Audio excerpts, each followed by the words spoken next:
well, there are serious claims that Mr. de Waal was working with Ruben Vardanyan, who is a money launderer, very known person. He was hired by Mr. Vardanyan. There are reasonable doubts in that, and he is the person from sanctions list in Ukraine. So I don't know whether he can be an expert here, because if he works for the Armenian side, which again I'm saying that there are doubts and serious claims on that, he cannot be expert. But again, the one thing that Mr.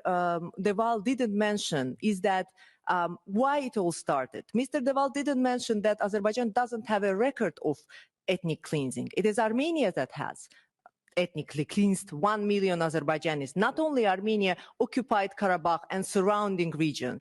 The argument of Armenian side was always that we have ethnically cleansed Azerbaijanis because of the potential genocide.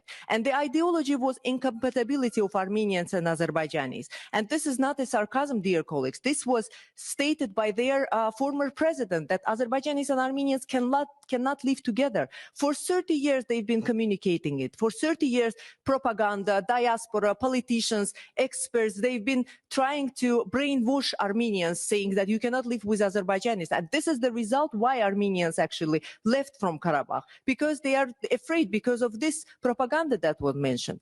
Azerbaijan doesn't have a record of ethnic cleansing. Armenia does. Armenia is the only mono-ethnic country in our region. So these are the facts. And Mr. de Waal knows that better than anyone. Also about Lachin corridor, the colleagues mentioned here that Azerbaijan is obliged to give some passage, free passage through Lachin corridor. Well, Lachin border post control is one of the border posts of Azerbaijani Republic. And there are rules, migration rules, border post rules, and everything. And it is Azerbaijani constitution, Azerbaijani laws regulated. Neither trilateral statement nor any other document have given exterritoriality status to this road.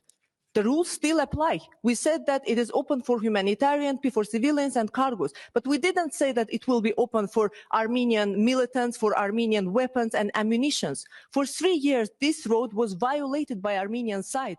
We've been saying many times in this assembly that Armenia is violating this road. We see that. We have the evidence that they are bringing munitions to our territory. We also had evidence that Armenia had 10,000 militants on Azerbaijani soil in Karabakh.